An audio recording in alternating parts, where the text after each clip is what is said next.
Welcome to Fierce Fit Feminine and Other F Words, a place where women in business come to learn more about health, beauty, body language, and communication. I'm Christine Brunelli, chiropractor and former beauty salon owner turned certified image consultant, helping you glow from the inside out. Today, we're going to hit one of the F words, and that's your fitness, but we're going to talk about it through the lens of BMI. Is BMI accurate? Do we really care about BMI? How does BMI play into your overall fitness picture? Oh my gosh, I have so much to say about this. Are you ready? Let's dive in. If you don't know what BMI is, maybe your country doesn't use it like the United States uses it. It's body mass index. And the United States government still uses this indicator as a picture for someone's overall health. And they use it as a measure of being overweight or obese. And it's calculated with your height and weight. And it's supposed to be an estimate of your body fat and a good gauge of your risk for diseases like heart disease and diabetes. And the higher the number in the BMI, the higher your risk for certain diseases. So that's what they use as the predictor. Insurance companies even use BMI. Life insurance companies, some health insurance companies. And I'm here to tell you that if you have ever calculated your BMI and you got the number that put you in the obese category and you felt awful and horrible about yourself as a person, I'm here to tell you not to do that anymore. This number is an outdated tool. It should not be used. There are people all over medical journals, all over the world that say BMI is a useless indicator of health.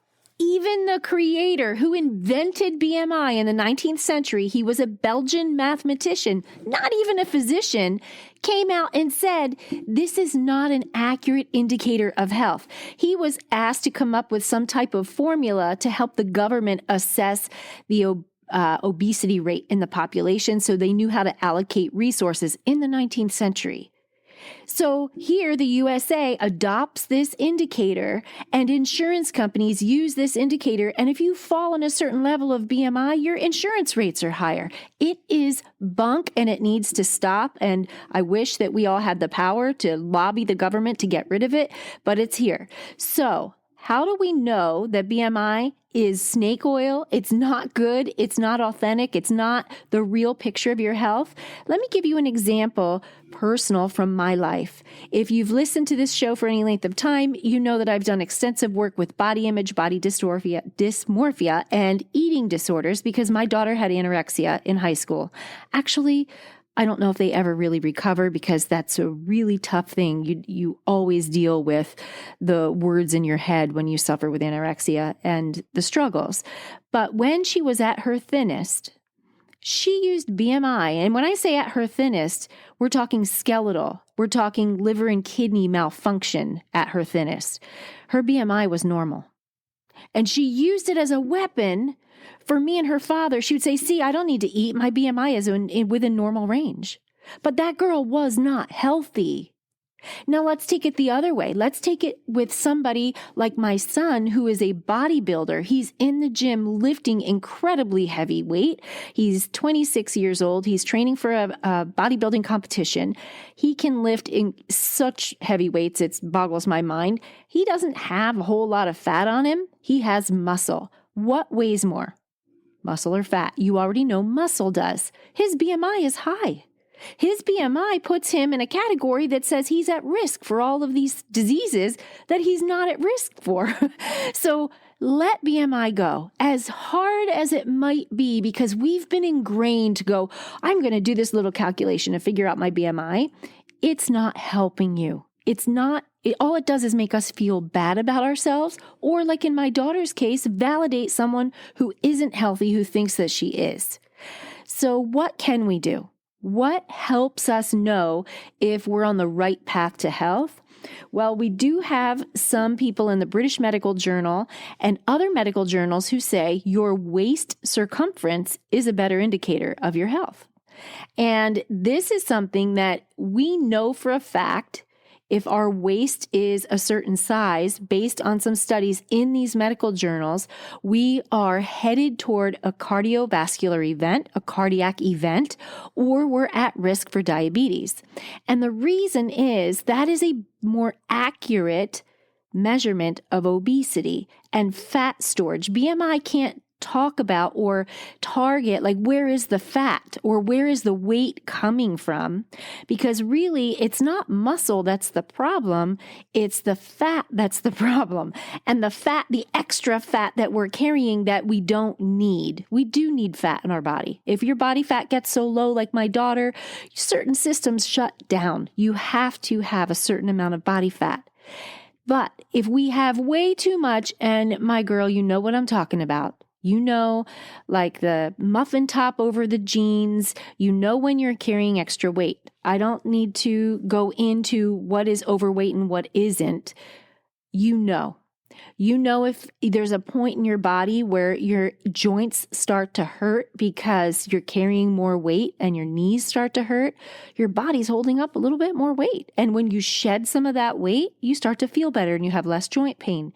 Even during pregnancy, if you've had a baby, you notice that carrying the extra weight puts pressure on your lumbar spine because of that weight on your belly, right? What about breathing and lung capacity? When we have extra weight, especially in our girth area, we get shortness of breath because we're making a bigger body move. And our heart and lungs have to work harder to help it do that. Your clothes change, right? I don't have to explain it. You know, your waist gets bigger because of fat, not because of muscle. That is why it's a better indicator for your health. That's why it tells you if you are at risk of heart disease or diabetes or some of these other syndromes that happen as you age, but this can happen at any age. So this whole body positive movement that's in the world that said, well, I have my blood panels done and I'm a picture of health, but she is not a picture of health. She is a picture of obesity. In any general sense of the term, she's obese. And I can almost promise you that if I took her into my chiropractic office and we shot x-rays of her full spine and her lower extremities, we would see evidence of the body having to lay down extra bone, which turns into arthritis because they're carrying extra weight. That is a problem with obesity. That's one extreme. My daughter, she looked thin, and according to the world, she was the picture of beauty. She got compliments all the time. They had no idea her organs were shutting down. That is not healthy either. What we're striving for is middle ground, healthy balance. And instead of going for an aesthetic or a look, as much as I know this is something that you strive for, because my girl, I did that. I went from size 6 to size 0, got into my high school jeans, right? It's a story I've told so many times. I went through that because I thought, I was going to feel better about myself if I lost more weight, especially if I was coaching and health and wellness coaching, and I wanted to be like the leading example. You know what? It didn't change my body confidence. I'm here to tell you, do it for your health. Let the indicators scare you enough to be healthy so that you are not at risk for diabetes. You're not at risk for cardiac events. All of those things. Let it be about your energy and how you feel more than about how you look. And I'm a certified image consultant who's all about helping you look fabulous, but that's looking fabulous in the body you are in right now. Speaking of image consulting, I have something I want to tell you, and I'm bursting with excitement to share it because I was not going to do this, but some of my newsletter subscribers replied back to me when I was talking about camera confidence, because that's what I have been teaching female entrepreneurs and women in business who want to increase their online visibility to build their business. I teach camera confidence and I help them look fabulous on camera while they do it. And some people got back to me and said, Christine, I want that head to toe transformation, but I don't care about the camera part. Can you do it? And I sat with it for like a day and I said, yes, I can, because I did this for years. So I have rebranded an older program to add in my image consulting so that you are more healthy and fit. You feel more beautiful, styled, vibrant, radiant. You will lose weight if that's what you want.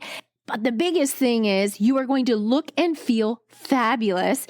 And I am looking for 10 women to be legacy clients. A legacy client is someone that is helping me. You're the founding member of my new rebranded program. You are going to get it at a 50% discount of enrollment, with the understanding that you'll give me feedback in different parts of the program so that I can help shape it and make it absolutely amazing for people in the future. Now, the legacy clients get an option of a 3-month or a 6-month program. Regular clients after that are only going to get a 6-month program, because then I'll be able to style you through 2 seasons like summer and fall, or, something like that. Fall into spring, so that we can work on different clothing and dressing for your body types. And the most important, I can help ensure that your healthy habits stick, because how many times have you started a program and you drop off? If you've been wanting to feel better in your body, get back to the old you, the energy you used to have, feel more youthful, look radiant, then you, my girl, have manifested this program, because I've been thinking about you as I've rebranded it. Go to the show notes right now and tap the link. You'll see it there. It is for Shine. That's what it says. Tap the link. That will indicate to me you're interested. You just want more information. And then we'll have a conversation to find out what your specific goals are. And I want you to know this is tailored to you specifically. It's not cookie cutter. You get me daily, Monday through Friday, with voice access, voice messaging, with a weekly call. We are going to strategize, lay out a plan. You, my girl, can be a size smaller by June if that's something you need to do for your health. We can do it. And the program begins in April. This offer is only available until Good Friday 2023. That's Friday, April 7th, because we start on Monday, April 10th. Go to that link right now if you're ready to look and feel radiant. So researchers and scientists agree that the waist circumference is a better indicator of someone's health and health risk than that BMI stuff. So let me talk to you about what they are finding, what they are suggesting, I should say. What they're really suggesting is it's not just the measurement of your waist, because that is where fat accumulates, right? When we gain weight, we gain it everywhere. But when our waist gets bigger and there's a lot of belly fat, that is a sign, an indicator you are destined for some type of health issue. It's coming. You might not have it right now, but it's coming. But now what they're saying is it's even better if we use a waist to height ratio.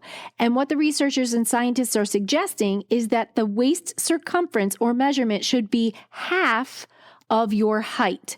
So take your height. I am in the United States. I don't use the metric system. I apologize for all of you who do. So the average American woman is 5'4", 5 feet 4 inches tall, which comes out to be 64 inches.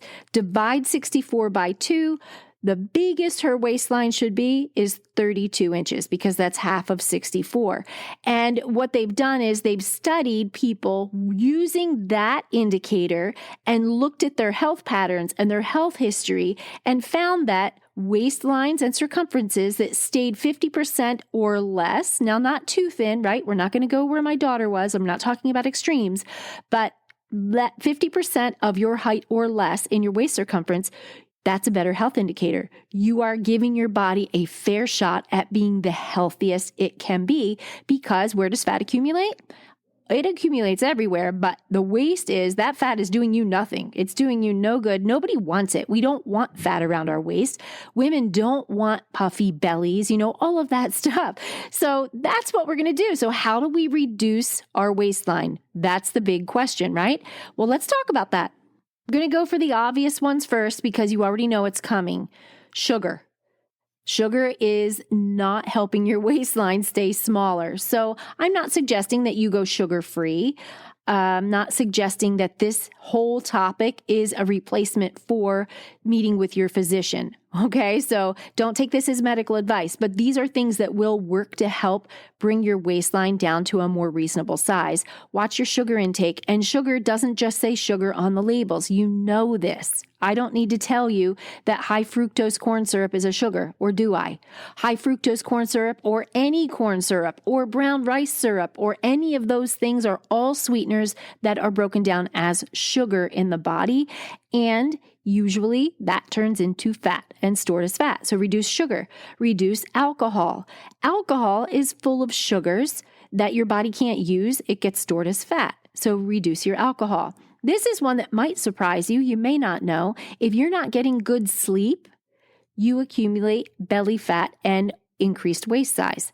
There is a connection between sleep and cortisol. Cortisol is what, especially in women, it's a stress hormone. And when our cortisol elevates, all kinds of things, it needs to be there. But if it's there for a chronic amount of time, a long amount of time, that's when we see weight gain. And if we're not getting good sleep, for some reason, cortisol is indicated in that. And if you get 7 to 9 hours of sleep, that lowers your cortisol levels and helps you lose weight. Drinking water. These are all things you know. Am I wrong? You should be drinking water. I would say 64 ounces easy a day, more if you can. I go for 120, but you should definitely be getting hydrated. A lot of people think that if they drink water, they'll have water weight. That's absolutely not true. Your body will flush out the water it doesn't need. You need to exercise. My girl, how many times have you started some type of movement program and you quit? Maybe it's just that you didn't find what you love doing. Find something you love. It doesn't have to be strenuous. It doesn't have to make you feel like you just, did like an army boot camp for the military services. You don't have to go that hard, but you have to do something specifically targeting your cardiovascular system and make yourself get stronger, which takes me into not just cardio exercise, but strength training. It doesn't have to be in a gym. You can do body weight exercises at least twice a week. All of these things will reduce your waist circumference, all of them. Now, also, we're going to talk about food because there are foods you can eat that are going to help you not eat the foods that don't help you. Does that make sense?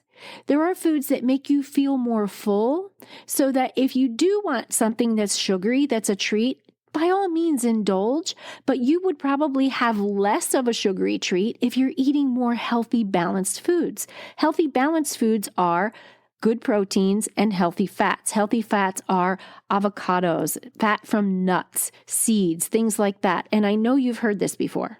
I'm not telling you something you don't know, but have you implemented it and have you stuck to it? Because when you do and you start to feel momentum, it feels so good to button your jeans without having to suck in. Does anybody remember how that feels? Pre-pandemic, maybe?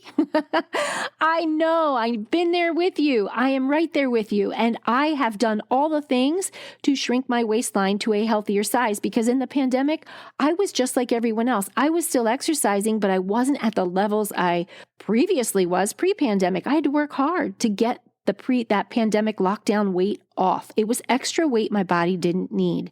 And I noticed my waistline expanding and my jeans were too tight to button. And I'm too stubborn to buy bigger jeans when I know I'm at a healthy place in my weight. So I would rather exercise, cut back sugar, watch my diet and my nourishment. Now, there's one more thing I want to talk about that is really getting popular in the US, and that is the injections that were meant for diabetics to help with their insulin, but people are using it for weight loss. It's really hot right now. We're seeing it all over. I don't know if you've heard of it. It's a subcutaneous injection that helps you feel full so that you eat less.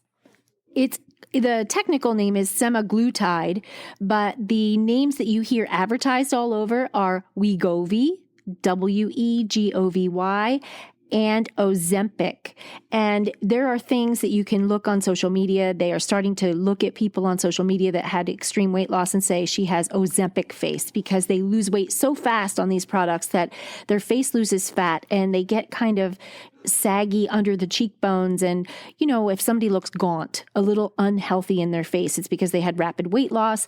These products people ask me about them all the time. Like, how do I get it and whatever? And there are doctors that are doing it. They're prescribing it for weight loss, not for diabetics. It's not meant for weight loss, but they're using it for weight loss. And when you read the long-term, and they don't have super long-term studies, so I always question this. Quick win. I always question it. I personally am not a fan of anything quick win with weight loss unless your weight is at a point that your life is at risk. If we're talking, you need to lose over 100 pounds or more than that, then you need something to help get you started because your heart is just tired. It can't do it. Then you need to talk to your physician. But if we're talking 30 pounds or less, these injections that they're doing work. You're going to lose weight on them. But guess what? As soon as you stop the injections, the weight comes back. It's temporary. It's the same thing as if you try keto, right? And you do really great and you get your body into a state of ketosis. But what happens when you start reintroducing carbs to your diet? The weight comes back. There is something about common sense nutrition and nourishment that is sustainable long-term. You don't put your health at risk. You don't put your body at risk.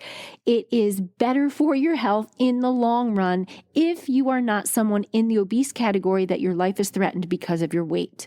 So before you run out and try these products, I want you to really think about thyroid cancer, because that's one of the first things that comes up as a side effect of these subcutaneous injectables. You're messing with the metabolic system of the body. You're messing with your metabolism, and you can do it naturally with food and exercise and no side effects except getting healthier.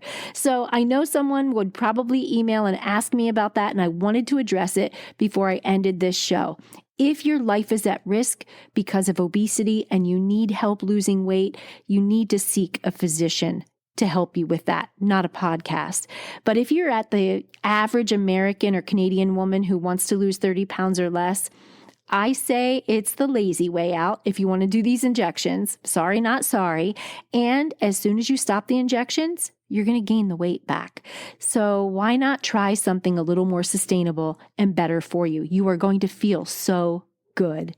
All right, my friend, that is it for today. I hope you enjoyed this. Don't worry about the scale. Don't worry about BMI. Take that waist measurement. And if that's too big, if you're feeling too big in your body and you feel like you need to lose some weight, let's work on inches. Let's work on taking all of those things I talked about to reduce waistline and go for it that way. And you're on your way to better health.